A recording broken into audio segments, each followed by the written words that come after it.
শুরুতেই থাকছে স্বৈরাচার হাসিনার মতো কপাল পুড়ছে অবৈধ ইউনূসের। এ নিয়ে থাকবে বিস্তারিত প্রতিবেদন, তাই সম্পূর্ণ ভিডিও জুড়ে আমাদের সাথেই থাকুন। এবারে জানিয়ে দিব সব প্রকৌশল বিশ্ববিদ্যালয়ে আজ কমপ্লিট শাটডাউন। এদিকে বিস্ফোরণ ঘটিয়ে বাঁধ উড়িয়ে দিল পাকিস্তান।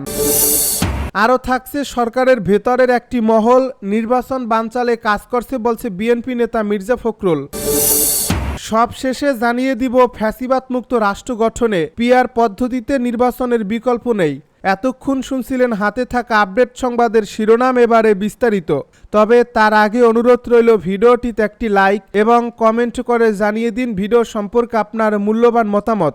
আরও জানিয়ে দিন ভিডিওটি কোথা থেকে দেখছেন বা কোন জেলা থেকে দেখছেন। স্বৈরাচার হাসিনার মতো কপাল পুড়ছে অবৈধ ইউনূসের। বাংলাদেশের রাজনৈতিক অঙ্গনে ফের নতুন করে আলোচনার ঝড় তুলেছে একটি ইস্যু। বহুদিন ধরে সমালোচিত স্বৈরাচার আচরণের কারণে ক্ষমতাচ্যুত শেখ হাসিনার মতোই এবার অন্তর্বর্তী সরকারের প্রধান উপদেষ্টা ডক্টর মোহাম্মদ ইউনূসের ভাগ্যেও প্রশ্নবিদ্ধ হয়ে পড়েছে। রাজনৈতিক মহল বলছে, যেভাবে জনরোষে হাসিনা ক্ষমতা হারিয়েছিলেন একই পথে হাঁটছেন ইউনূসও। ছাত্র আন্দোলন এবং নাগরিক সমাজের চাপ দিন দিন বাড়ছে। আন্দোলনকারীরা অভিযোগ করছে ইউনূস অন্তর্বর্তী সরকারের নামে একক ক্ষমতা কুক্ষিগত করেছেন। সরকারি নীতি নির্ধারণ থেকে প্রশাসনিক পদক্ষেপ সব কিছুতেই তার স্বাভাবিক হস্তক্ষেপ বাড়ছে।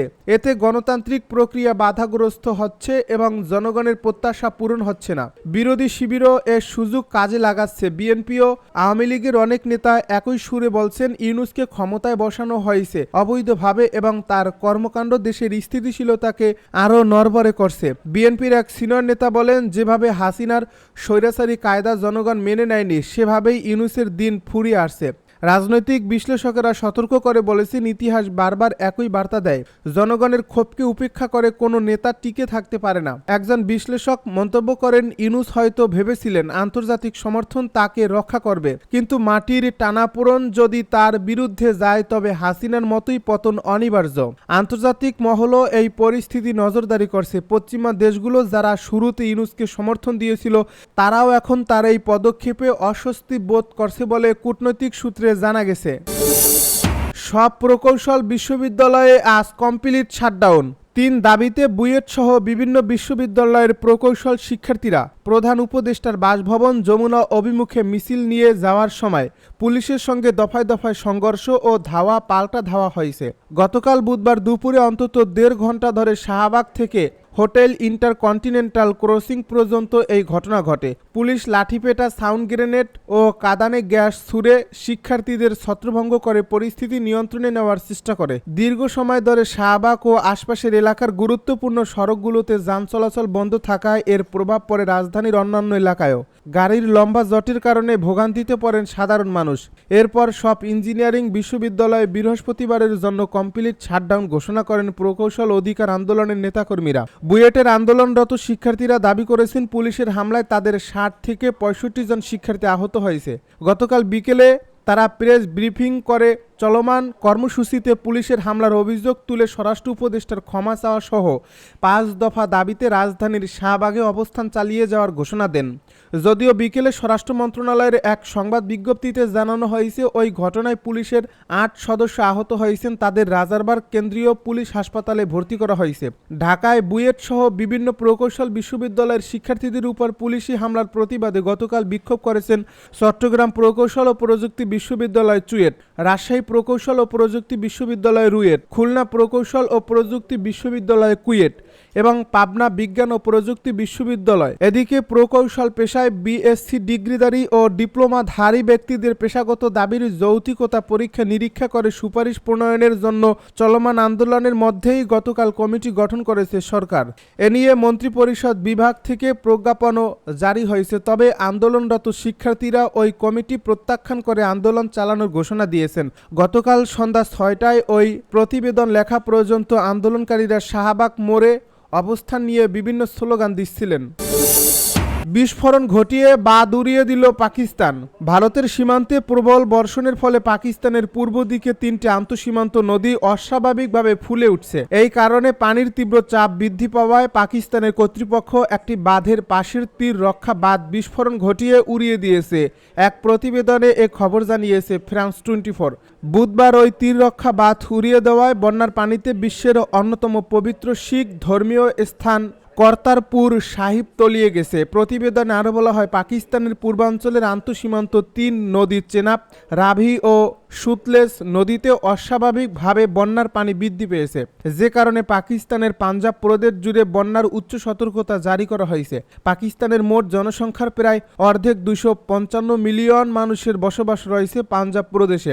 বন্যায় ভয়াবহ পরিস্থিতির আশঙ্কায় চেনাব, রাভি ও সুতলেজ নদীর তীরবর্তী এলাকা থেকে লাখ লাখ মানুষ ও গবাদি পশু সরিয়ে নেওয়ার কাজে সেনাবাহিনী মোতায়েন করা হয়েছে। দুর্যোগ কর্তৃপক্ষের মতে প্রায় 2,10,000 মানুষ অন্যত্র চলে গেছে। বুধবার পানির চাপ অত্যাধিক বাড়ায় চেনাব নদীর কাদিরাবাদ বাঁধের তীর রক্ষা অংশে নিয়ন্ত্রিত বিস্ফোরণ ঘটিয়ে উড়িয়ে দিয়েছে কর্তৃপক্ষ। সরকারের ভেতরের একটি মহল নির্বাচন বানচালে কাজ করছে বলছে বিএনপি নেতা ফখরুল। বিএনপি মহাসচিব মির্জা ফখরুল ইসলাম আলমগীর বলেছেন, সরকারের ভেতর একটি মহল চেষ্টা করেছে গণতান্ত্রিক পক্ষের শক্তি যেন ক্ষমতায় আসতে না পারে। তবে এসব ঝামেলা সহজেই সমাধান হতো যদি 3 মাসের মধ্যে নির্বাচন দেওয়া হতো। বুধবার জাতীয় প্রেস ক্লাবে ভাসানী অনুসারী পরিষদ আয়োজিত এক আলোচনা সভায় প্রধান অতিথির বক্তব্যে তিনি সব কথা বলেন। বিএনপি নেতা মির্জা ফখরুল বলেন, সরকারের মধ্যে একটি শক্তি গণতন্ত্রের পক্ষের শক্তির বিরুদ্ধে কাজ করছে। গণতন্ত্রের পক্ষের শক্তি ক্ষমতায় আসুক তারা চায় না। 10 মাসের মধ্যে নির্বাচন দিলে আজকের সমস্যাগুলো হতো না। সরকারকে দ্রুত নির্বাচনের দাবি জানিয়ে তিনি বলেন, অতি দ্রুত সনদ সংস্কারের কাজ শেষ করুন, জটিলতা না বাড়িয়ে নির্বাচনের ব্যবস্থা করুন, এছাড়া কোনো বিকল্প নেই। বিএনপি নেতা মির্জা ফখরুল আরও বলেন, ইদানিং একটি বিষয় দেখে খারাপ লাগে। আজকালকার বেশিরভাগ মানুষ নষ্ট হয়ে গেছে, যেদিকে তাকাই সব প্রতিষ্ঠানে খালি দুর্নীতি। সেদিন এক ব্যবসায়ী বলেছিলেন যে আগে যদি 1 লাখ টাকা দেওয়া লাগতো, এখন দেওয়া লাগে 5 লাখ টাকা। আমাদের মনে যে পরিবর্তনটা আনার দরকার ছিল সেটা হয়নি। রাজনৈতিক নেতারাও এসবের মধ্যে জড়িত হয়ে পড়েছেন, যেটা দেশের আরও বেশি ক্ষতি করছে। বাংলাদেশকে বাঁচানোর জন্য আমাদের সবাই এগিয়ে আসার দরকার। বিএনপি মহাসচিব বলেন, 71কে ভুলিয়ে দেওয়ার অনেক প্রচেষ্টা চলছে, কিন্তু তা সম্ভব নয়। কারণ আমরা আমাদের চোখের সামনে ভাইদের গলা কাটতে দেখছি, মা বোনের ইজ্জত নিতে দেখেছি। যারা সেদিন সহযোগিতা করেছে তারাই আজ বড় বড় কথা বলছে। আমাদের এখন অনেক বেশি সজাগ থাকতে হবে। যদি ভাবি সব ঠিক হয়ে গেছে তাহলে এটা অনেক বড় ভুল। ফ্যাসিবাদ মুক্ত রাষ্ট্র গঠনে পিআর পদ্ধতিতে নির্বাচনের কোনো বিকল্প নেই। ফ্যাসিবাদ মুক্ত সমাজ ও রাষ্ট্র গঠনে পিআর পদ্ধতির নির্বাচনের বিকল্প নেই বলে মন্তব্য করেছেন ইসলামী আন্দোলন বাংলাদেশের সহকারী মহাসচিব মাওলানা আহমেদ আব্দুল কাইয়ুম। তিনি বলেন, মানুষ ফ্যাসিবাদ কখন হয়? যখন একক ক্ষমতা গ্রহণের সুযোগ থাকে। এমন পরিস্থিতিতে নিজেদেরকে আজীবন ক্ষমতায় টিকিয়ে রাখতে যা ইচ্ছে তাই করে, বারবার সংবিধানকে সংশোধন করতে করতে দলীয় প্রচারপত্রে পরিণত করে। এ অবস্থা থেকে দেশ, ইসলাম ও মানবতাকে বাঁচাতে এখন এদেশের জনগণের একটি ভরসা, তা হলো সংখ্যানুপাতিক পদ্ধতির নির্বাচন, যা পিআর পদ্ধতি হিসেবে পরিচিত। ইসলামী আন্দোলন বাংলাদেশ ময়মনসিংহ 6 আসনে ত্রয়োদশ সংসদ নির্বাচনে প্রার্থী বাছাই অনুষ্ঠানে প্রধান অতিথির বক্তব্যে তিনি এসব কথা বলেন।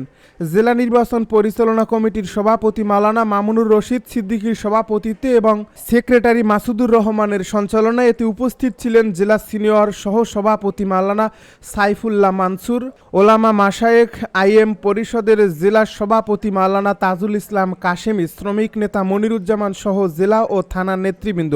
সহকারী মহাসচিব মাওলানা আহমেদ আব্দুল কাইয়ুম বলেন, ছাত্র জনতা জীবন বাজি রেখে দেশকে ফ্যাসিবাদ মুক্ত কায়েম করেছে। একটি সুন্দর আগামীর জন্য, আগামী বন্দোবস্ত বিনির্মাণের জন্য রাষ্ট্র সংস্কার, গণহত্যার দৃশ্যমান বিচার, জুলাই সনদের আইনি ভিত্তি তৈরি এবং একটি ফলপ্রসূ নির্বাচন যা পিআর পদ্ধতির নির্বাচন। পুরনো বন্দোবস্ত থেকে বের হয়ে আসতে হবে। মানুষ জিজ্ঞাসার রাজনীতি